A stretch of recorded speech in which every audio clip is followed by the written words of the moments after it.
Assalamualaikum teman-teman. Selamat berjumpa lagi dengan saya Abdul Rahman dan masih tetap di channel Abdul Rahman ya. Dan masih tetap juga mengupas tentang seputaran gangguan asam lambung dan anestesi psikosomatis. Nah, di season kali ini saya akan mengajak hiburan dulu ya sama teman-teman ya. Jadi hiburannya itu menceritakan tentang kejadian-kejadian yang seharusnya saya tidak lakukan gitu teman-teman saat terkena gangguan asam lambung dan anestesi psikosomatis. Nah itu teman-teman ya. Nah makanya bagi teman-teman yang sekarang penasaran apa sih kelakuan-kelakuan saya yang seharusnya tidak saya lakukan saat terkena gangguan asam lambung dan anestesi psikosomatis, tolong tonton videonya sampai habis, jangan di skip biar kalian nanti mengerti, biar kalian merasa terhibur ya dengan kejadian-kejadian yang seharusnya saya tidak lakukan pada saat terkena gangguan asam lambung dan anestesi psikosomatis. Tetapi kejadian itu merupakan sangat wajar ya, menimbang keadaan saya waktu itu terkena gangguan asam lambung dan anestesi psikosomatis, kemudian merasakan 1001 macam sensasi yang sangat tidak nyaman. Nah itu teman-teman, nah makanya tonton videonya sampai habis, jangan di skip. Nah kemudian seperti biasa teman-teman ya, kalau seandainya kalian mau bertanya tentang seputaran gangguan asam lambung dan anestesi psikosomatis, alangkah baiknya kalian tonton dulu video-video saya sebelumnya, karena untuk seputaran gangguan asam lambung dan anestesi psikosomatis semuanya sudah saya share ya. Dari mulai cerita saya yang terkena gangguan asam lambung dan anestesi psikosomatis, kemudian merasakan 1001 macam sensasi yang sangat tidak nyaman, itu sudah di-share. Dan kemudian bagaimana cara menangani setiap sensasi yang hadir, itu juga sudah di-share. Nah makanya biar lebih jelas, biar lebih detail, alangkah baiknya kalian tonton dulu video-video saya sebelumnya. Nah itu teman-teman ya. Nah kemudian bagi teman-teman yang baru bergabung juga, seperti biasa ya, kalau seandainya kalian belum subscribe channelnya, mohon videonya itu di subscribe dulu, karena untuk subscribe itu tidak memerlukan biaya, tidak memerlukan pendaftaran. Jadi subscribe itu adalah hal yang sangat mudah sekali bagi teman-teman lakukan ya. Jadi teman-teman itu cukup memijit saja tulisan yang warna merah, tulisan subscribe, biar kenapa? Jujur ya, biar videonya itu cepat berkembang dengan baik. Dan kalau seandainya videonya itu berkembang dengan baik, sudah barang tentu itu akan menambah semangat tersendiri buat saya untuk terus nge-share tentang seputaran gangguan asam lambung dan anestesi psikosomatis ini terhadap kalian. Kemudian yang lebih penting dan yang lebih utamanya, tekan juga tombol lonceng sama tombol like-nya ya, biar kalian itu dapat notifikasi atau pemberitahuan video saya yang terbaru. Karena saya itu akan terus nge-share tentang seputaran gangguan asam lambung dan anestesi psikosomatis ini terhadap kalian, dengan tujuan semoga saja videonya itu menjadi wasilah buat kalian, ya minimal bisa memberikan motivasi lah, atau lebih minimalnya lagi hanya sekedar menemani kalian yang sekarang sedang merasakan tidak nyamannya dari gangguan asam lambung dan anestesi psikosomatis. Nah itu teman-teman ya. Nah kembali lagi ke topik utama teman-teman ya, semoga saja videonya ini di kali ini bisa menghibur kalian teman-teman ya, karena menurut saya kelakuan saya saat terkena gangguan asam lambung dan anestesi psikosomatis itu kelakuan yang menurut saya itu seharusnya tidak dilakukan, tetapi hal yang sangat wajar juga saya lakukan gitu teman-teman ya, karena menimbang waktu itu sedang merasakan sensasi yang sangat bervariasi sekali ya, dari mulai perasaan yang sangat tidak nyaman, kemudian pendengaran yang semakin sensitif, kemudian penglihatan juga yang semakin sensitif. Nah itu teman-teman, jadi saya melakukan tindakan-tindakan atau hal-hal yang seharusnya tidak saya lakukan. Nah itu teman-teman ya, contoh kecil, waktu sholat berjamaah itu sering saya kabur ya, waktu sholat berjamaah gitu teman-teman. Dari rumah itu niatannya mau sholat berjamaah ya, datang kita ke masjid nih. Saya datang ke masjid. Nah ketika di masjid baru aja itu jangankan untuk rokaat kedua ya, rokaat pertama saja itu ketika lagi nyantai gini kita baca basmalah, kemudian al-fatihah gitu teman-teman ya. Nah itu ada sensasi seperti kelayangan, mau pusing gitu teman-teman. Ditambah lagi ketika ruku dan sujud, itu pusingnya itu semakin bertambah ya.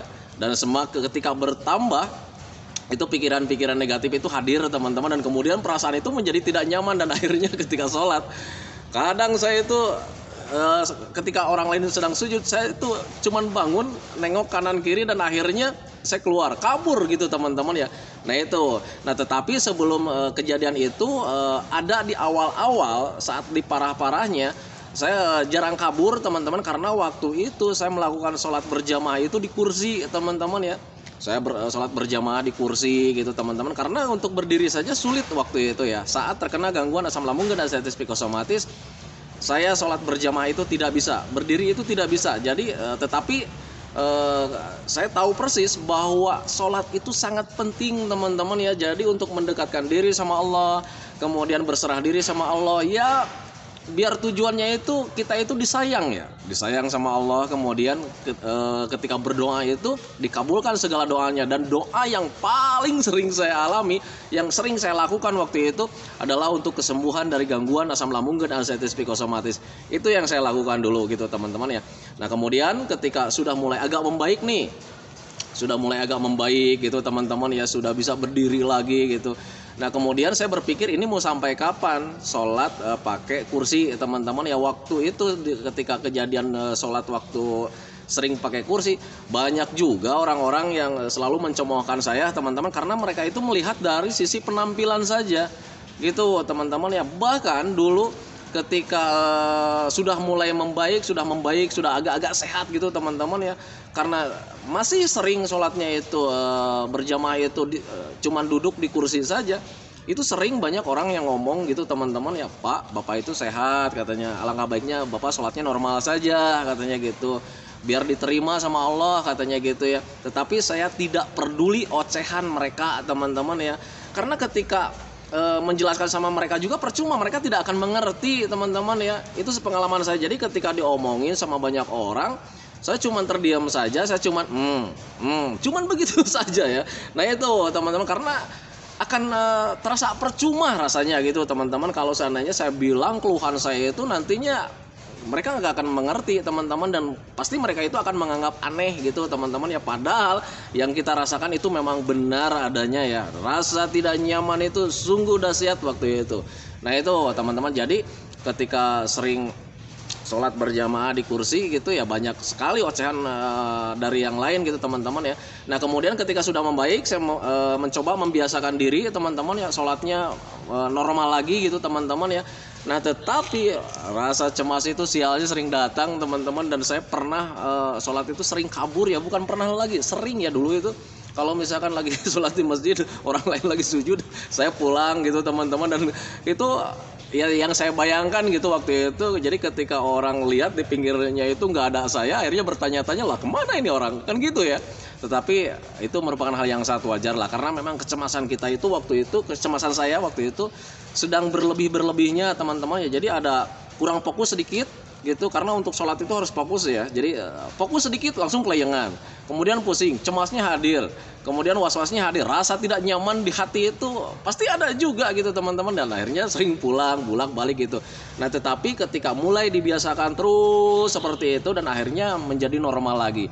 Nah itu teman-teman, itu kejadian saya waktu itu. Semoga saja kalian tidak mengalaminya teman-teman ya. Dan tetapi kalau misalnya mengalaminya juga ya nggak apa-apa sih, wajar juga gitu ya teman-teman ya, karena ya kita itu nggak normal sih sebetulnya ya. Nggak normalnya itu cuman perasaannya saja gitu ya, berbeda dengan orang lain. Kalau misalkan sholatnya nggak bener lu, ya lu sholatnya bener mungkin gitu ya, tapi kan kita itu perasaannya sedang tidak nyaman gitu teman-teman. Tetapi patut kalian ketahui, yang namanya beribadah itu harus dijalankan teman-teman ya. Apapun keadaan kita, kewajiban itu harus dijalankan teman-teman ya. Masalah diterima dan tidaknya itu terserah Allah. Kita aja yang orang para kiai, haji, ustadz juga kalau misalnya sembahyang belum tentu mereka diterima teman-teman ya, karena kita nggak tahu ya. Yang penting kita jangan terlalu banyak pikiran, yang penting menjalankan ibadah saja. Nah itu teman-teman, itu sepengalaman saya dulu gitu ya. Nah kemudian kejadian yang kedua, saya pernah memblokir nomor WhatsApp teman gitu teman-teman, dan itu sampai rame gitu teman-teman ya.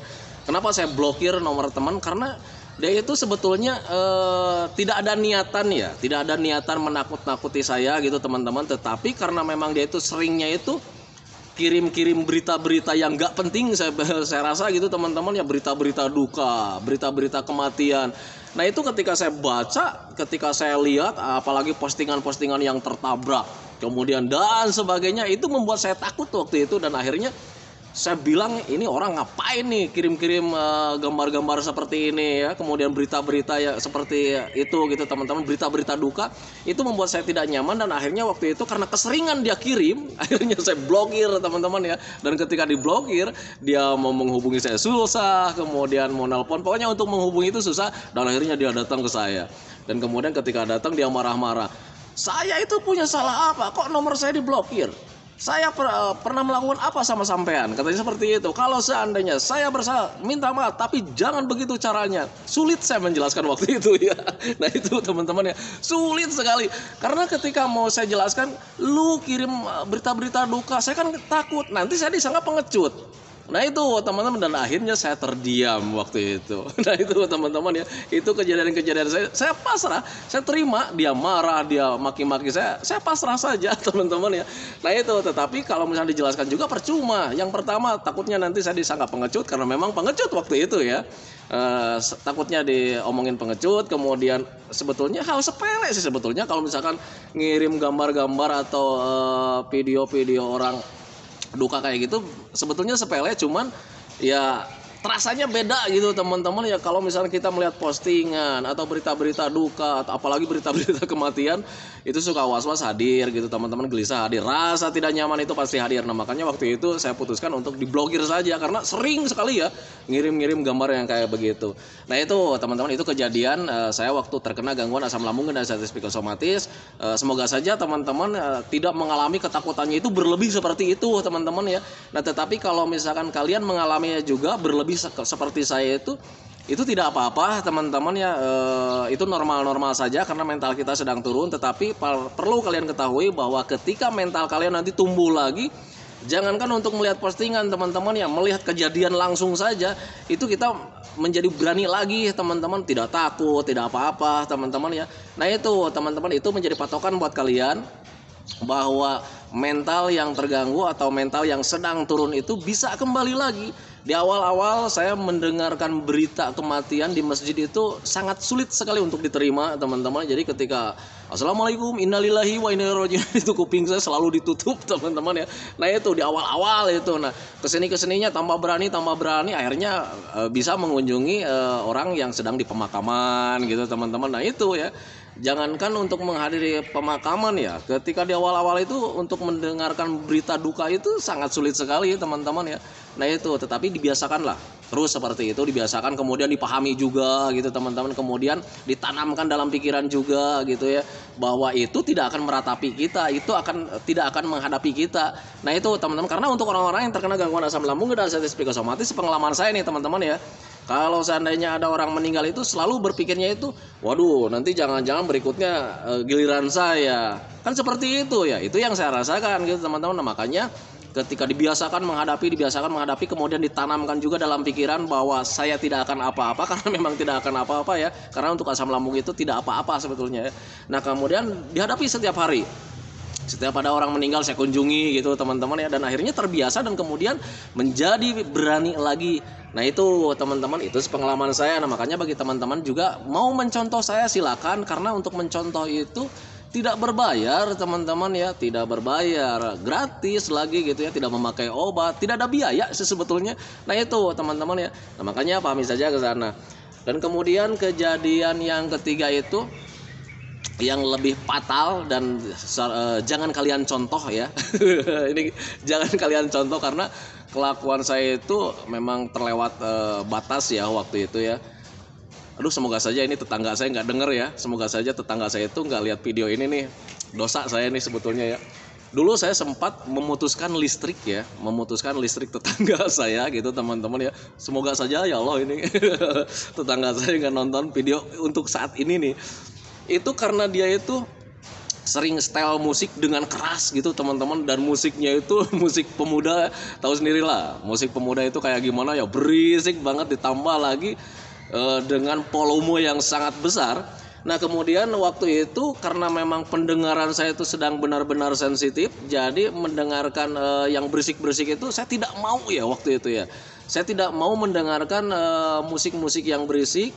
Kemudian ketika mendengarkan musik berisik itu ada pusing gitu teman-teman ya, kemudian ada perasaan tidak nyaman gitu teman-teman. Jadi tambah stres waktu itu ya. Jadi banyak sekali pikiran nggak enak di kepala itu ya ketika mendengarkan musik. Dan akhirnya ketika saya matikan itunya, stop kontaknya, akhirnya dia keluar, kemudian jepret ya katanya gitu ya, bukan pemadaman kan ya ini ya, jepret, saya sembunyi aja di rumah gitu teman-teman ya.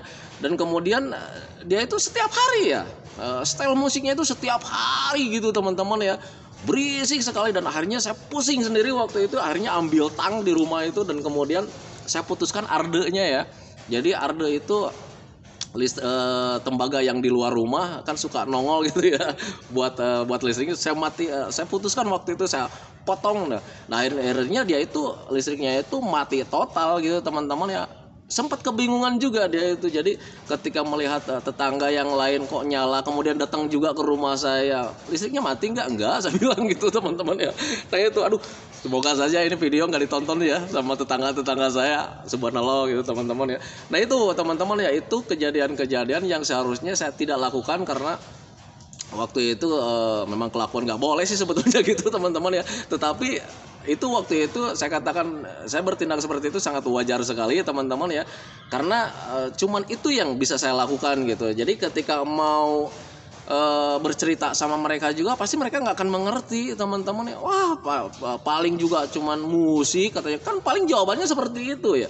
Nah itu teman-teman, nah makanya ketika saya cuman diem, ini gimana caranya supaya dia itu berhenti main musiknya gitu teman-teman ya. Ketika saya mau jelaskan, rasanya akan terasa percuma gitu, mereka nggak akan mengerti tentang keadaan kita teman-teman ya. Nah itu karena ya pendengaran saya itu waktu itu sedang benar-benar sensitif. Jadi jangankan untuk mendengarkan suara-suara yang sangat keras teman-teman, yang agak keras saja itu kita itu mudah kagetan juga gitu teman-teman ya, mudah kagetan, kemudian paling nggak nyaman lah sebetulnya ya mendengarkan suara-suara yang berisik itu. Jadi enaknya, nyamannya itu ya adem, kemudian tenang gitu teman-teman, dan itu sebetulnya bisa menambah pemulihan teman-teman, mempercepat pemulihan. Nah tetapi kejadiannya waktu itu sangat tidak diinginkan ya. Aduh, saya nyesel dibikin video ini, takut ketahuan sama tetangga. Jadi fix nanti, oh ternyata betul waktu itu ada yang memutuskan listrik itu, berarti ini orangnya nih gitu ya. Nah itu teman-teman, semoga saja tidak ada yang nonton tetangga saya gitu teman-teman ya.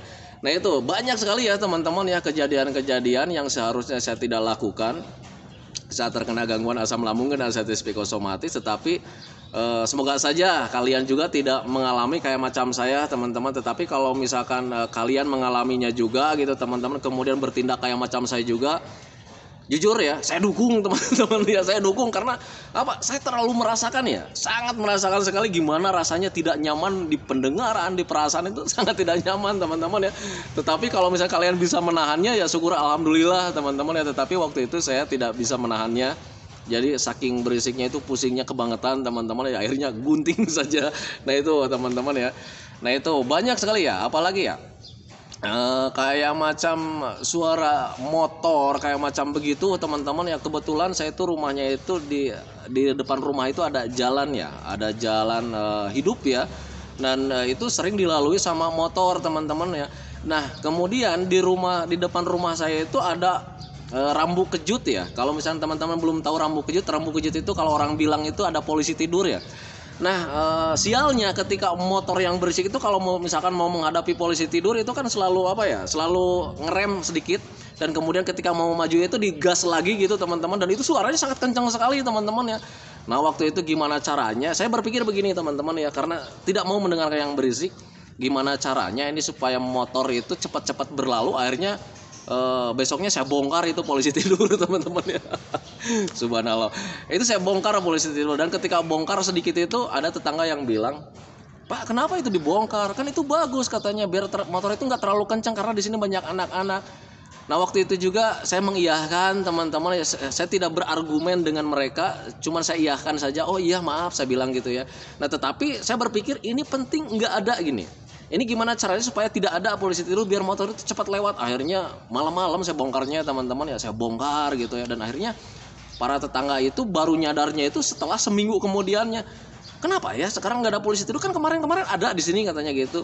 Wah ini katanya pasti si Pak Abdurrahman nih, datanglah ke rumah gitu teman-teman ya. Pak bongkar polisi tidur nggak? Enggak saya bilang.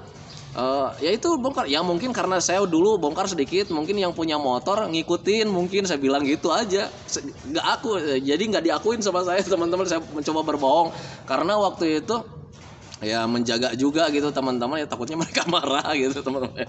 Nah itu kejadian-kejadian saya, jadi ya semoga saja kalian tidak mengalaminya teman-teman ya. Tetapi kalau misal mengalaminya juga, saya katakan merupakan hal yang sangat wajar teman-teman ya, karena untuk orang-orang yang terkena gangguan asam lambung dan diabetes psikosomatis, semuanya itu serba tidak normal ya, dari mulai pendengaran, perasaan, pemikiran, pokoknya semuanya serba tidak normal. Jadi intinya semuanya serba tidak nyaman gitu teman-teman. Jadi untuk membuat nyaman itu apapun caranya, apapun kegiatannya pasti dilakukan teman-teman ya, termasuk saya dulu gitu teman-teman ya. Jadi apa nih yang membuat saya nyaman, saya lakukan saja teman-teman ya. Belajar masa bodoh dengan orang lain teman-teman ya, belajar egois.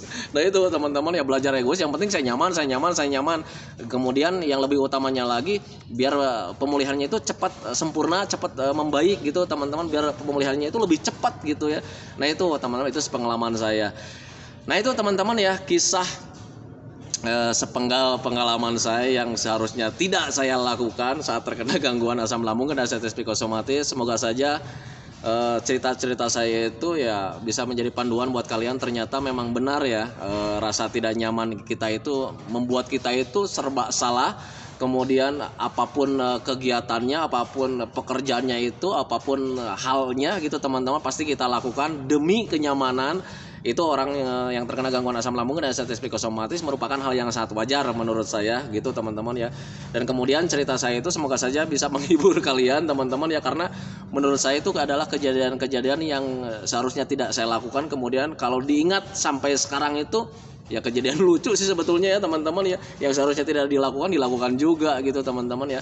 Nah itu teman-teman video dari saya, semoga saja videonya itu menjadi hiburan buat kalian. Kemudian seperti biasa sebelum saya akhiri videonya, saya selalu mendoakan sama teman-teman itu, semoga saja teman-teman itu cepat sehat lagi, cepat sembuh lagi, cepat kembali lagi keadaan kalian yang dulu, baik semangatnya, moodnya, bahagianya, pokoknya kehidupan yang berwarna itu semoga saja cepat kembali lagi.